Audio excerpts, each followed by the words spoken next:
Hey guys, so just got some more parts in for the bikes. Got another part from Flatland and another Riggs gear bag for the back of the 450. So went ahead and got the tail rack from Flatland. It's pretty heavy duty, just like everything else. Check it out.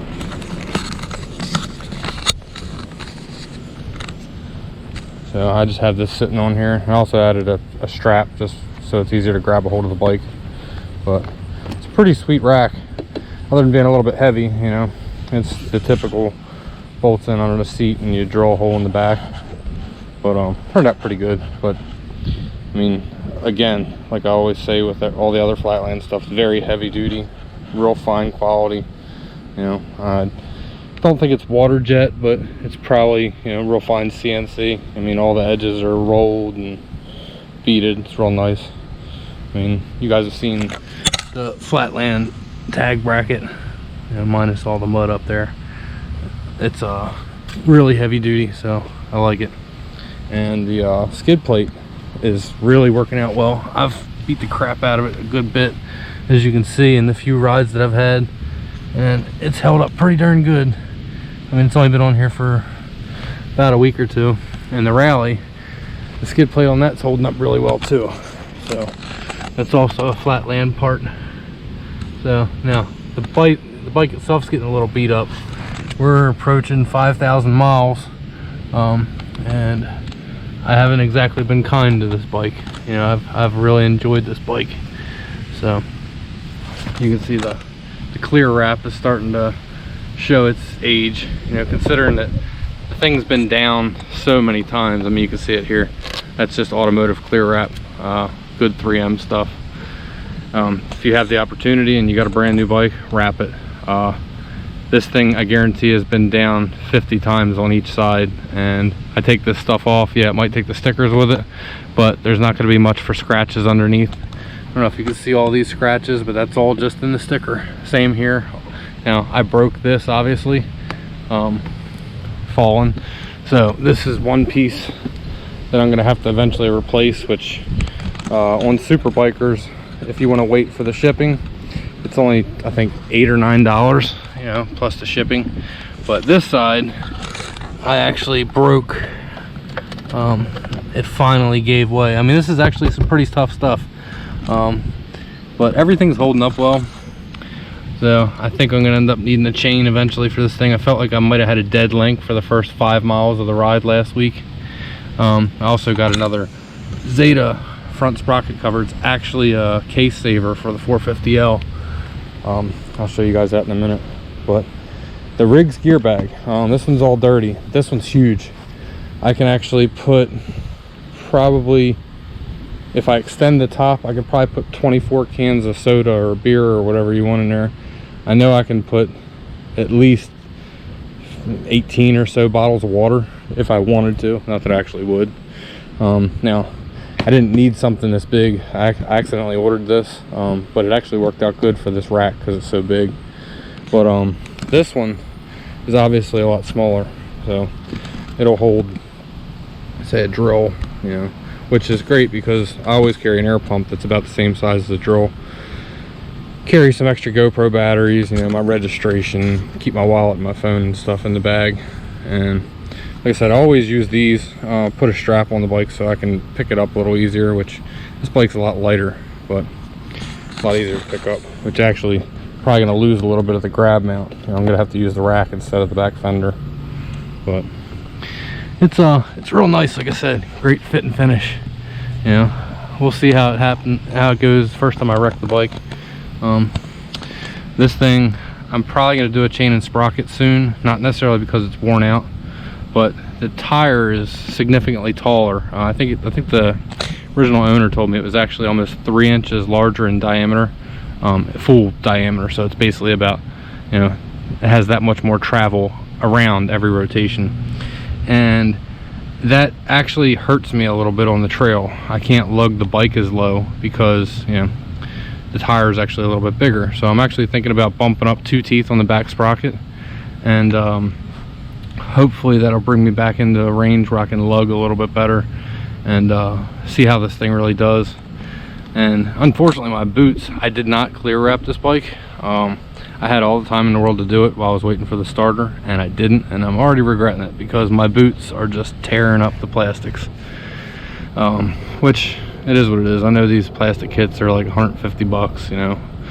Really, unfortunately, you guys see that, you know, I'm not I don't keep my bikes in pristine shape. You know, I'm more worried about, you know, the chain being lubed before every ride and that my brakes are okay and stuff like that. Now, normally I clean them a lot better than this, but I'm not big on having a polished machine. I mean, I wish I could, but you know, time-wise, I really, you know, once I'm done riding, I just want to get all the mud off of it and clean it up and get it out of here. Now, I did clear wrap just this here on each side, the red part.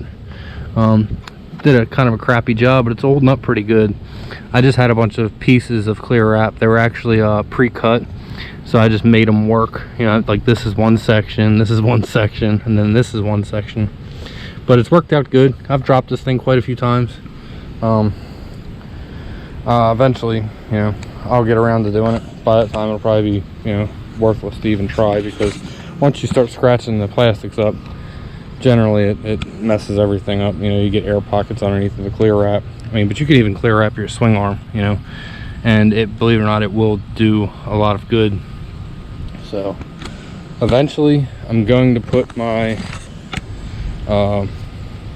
Yoshimura exhaust on here, and I just realized that I have this thing zoomed all the way in. It's probably not good, but just forgive me. I just honestly, I don't mind the stock exhaust, and the Yoshimura is barely louder. I'm sorry, not the Yoshimura. That's what I got on the Rally. The FMF Q4.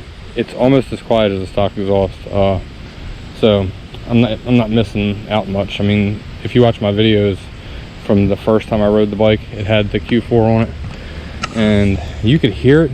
You know, it was a little bit louder, but in real life, you know, it almost sounds stock. You know, and I like that. And again, this is just my straps that I use to, you know, if I get stuck or whatever. But to be honest, running the tubeless setup, getting stuck is a thing of the past. I mean, I don't have an enduro tire on the 450L. I'm running a D606, and it's really turned out to be a good tire. I like it.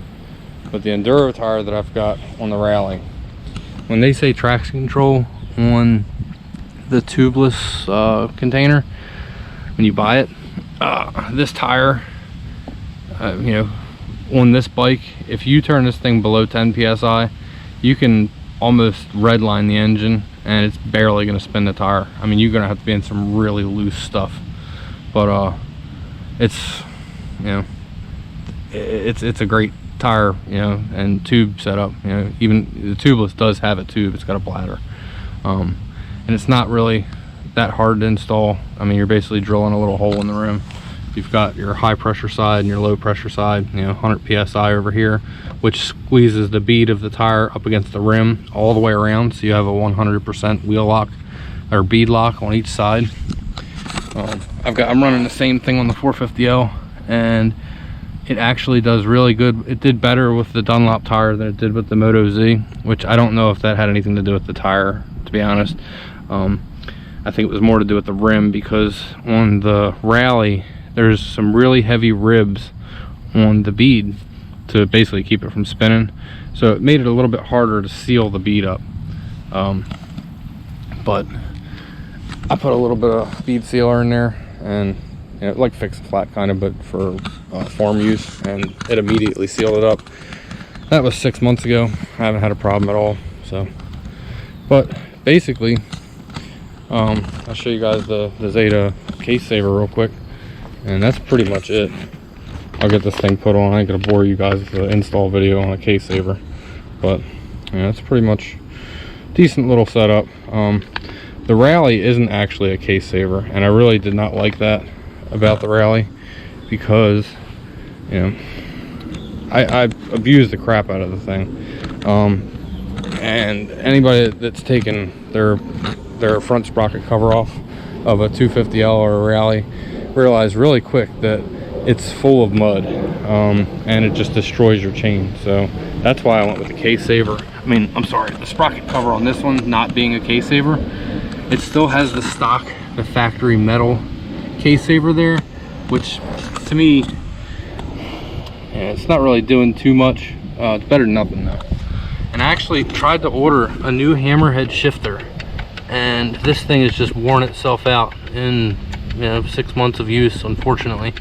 I was thinking about, I tried to buy another one from CRFs only, but it wasn't available anymore for the 250L.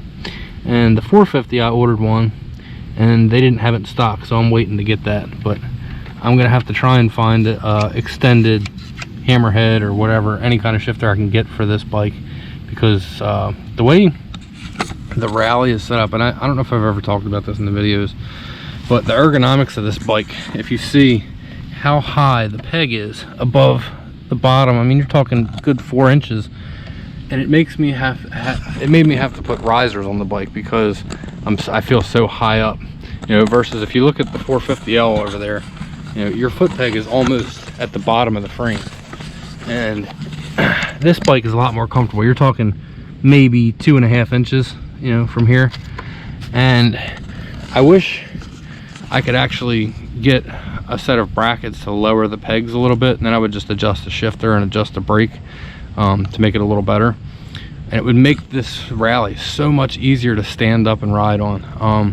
I'm only 6 foot, but I have a hard time sometimes standing up and riding,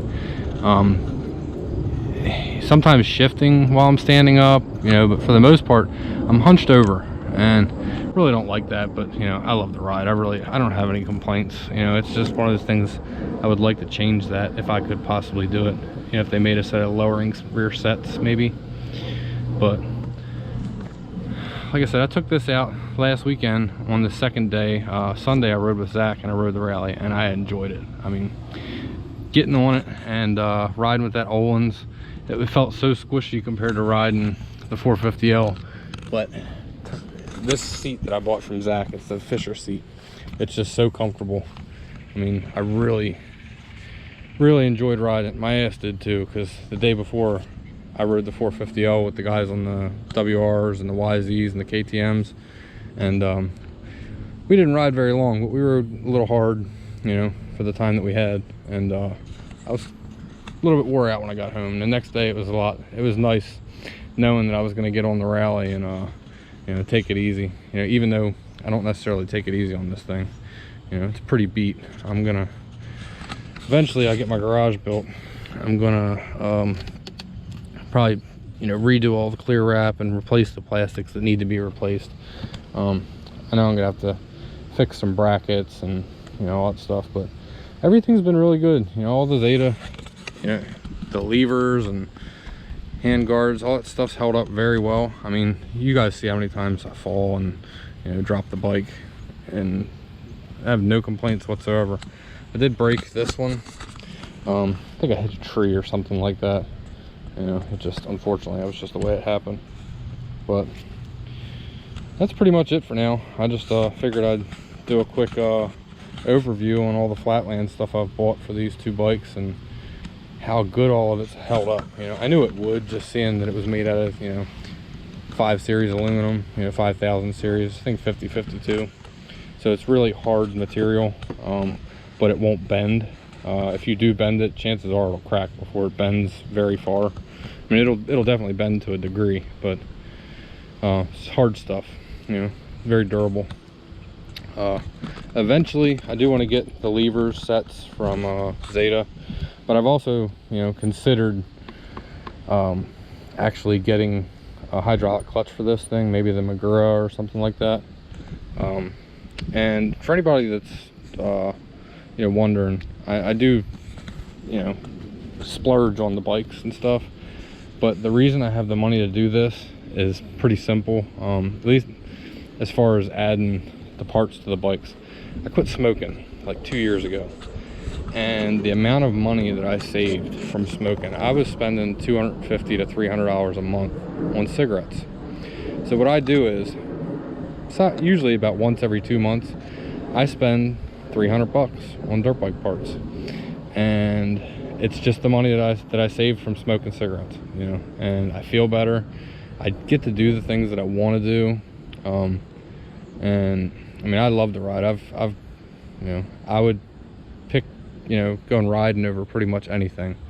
So it's a joy for me to just, you know, have fun and go out and ride with Zach and ride with these other guys and just have a good time while I can. You know, I'm almost 40 years old, pretty out of shape, and hoping to change that maybe, but I need to get off my ass. You know, I only ride 1 to 2 days a week, mainly because I live in a big city and I don't like to take the bikes out on the street. You know, just, you know, don't like the attention it gets for the most part, but it's all good. You know, I just wanted to put that out there for anybody that maybe, you know, wants to quit smoking and they want to go riding at the same point in time. You can make a bike payment on a brand new whatever you want, whether it be a 450, anything, and still have $100 a month left over to spend on the bike, or to, you know, pay bills or pay debt down or whatever.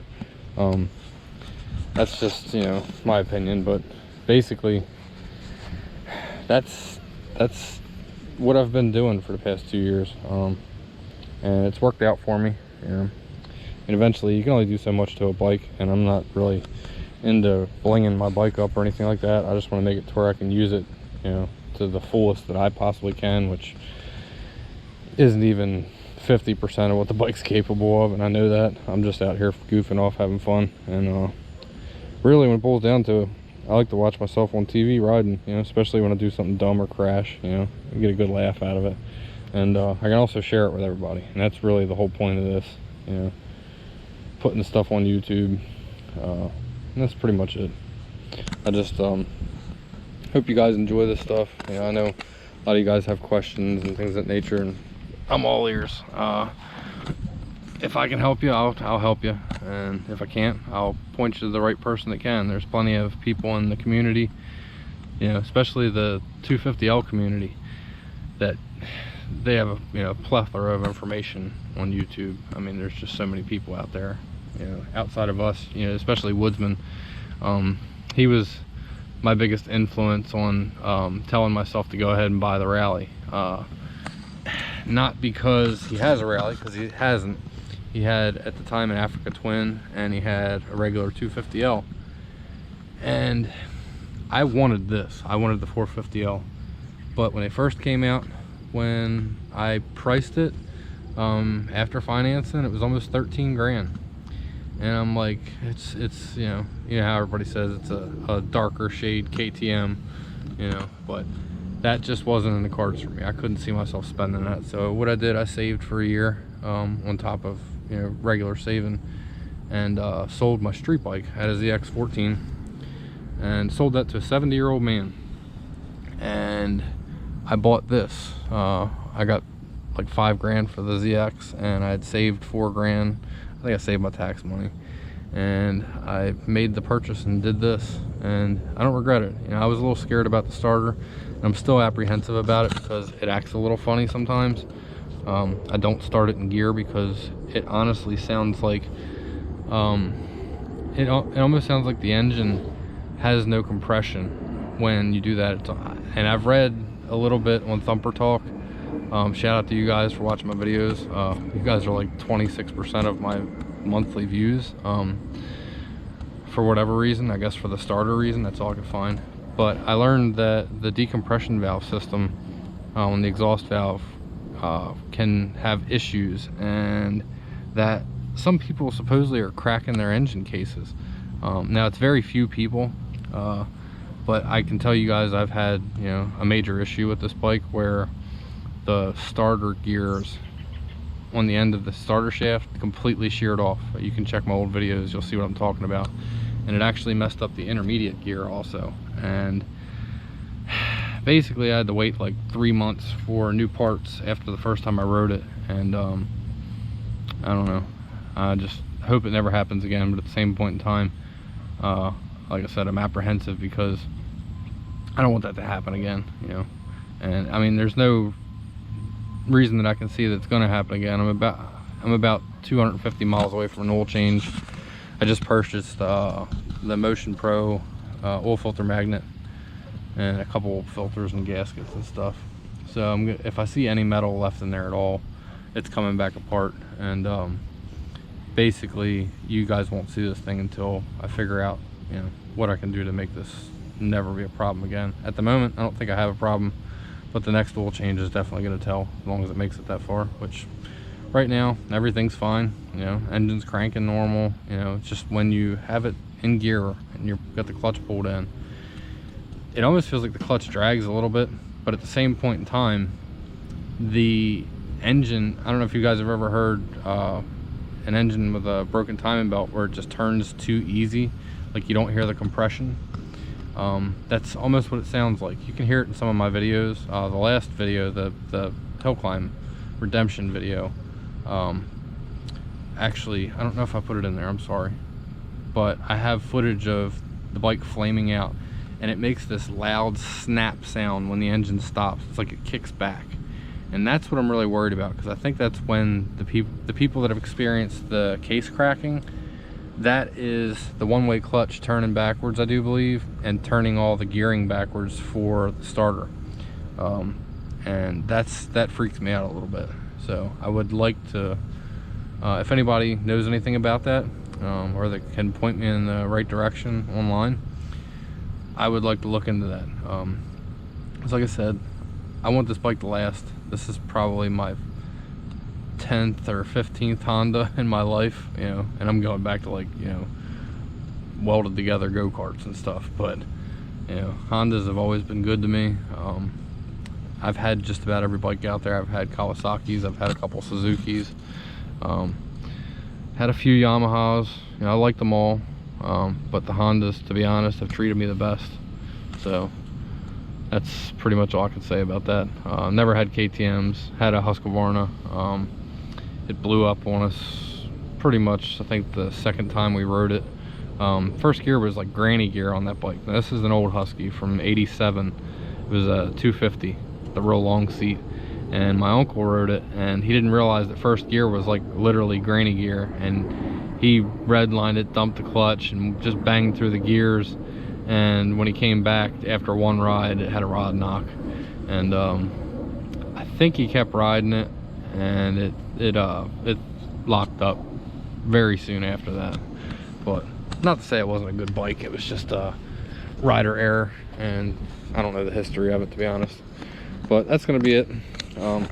Thanks guys, this has been a long video. It's already 23 minutes, so I'm gonna have to probably compress this down. I was hoping to just be able to upload it right away, but that's gonna be a huge video. Either way, thanks again for everybody that watches. If you got questions, comments, whatever, just let me know. If you like what I'm doing, like and subscribe, or don't. It's all good. Like I said, I'm just here to watch myself on TV. So y'all take it easy.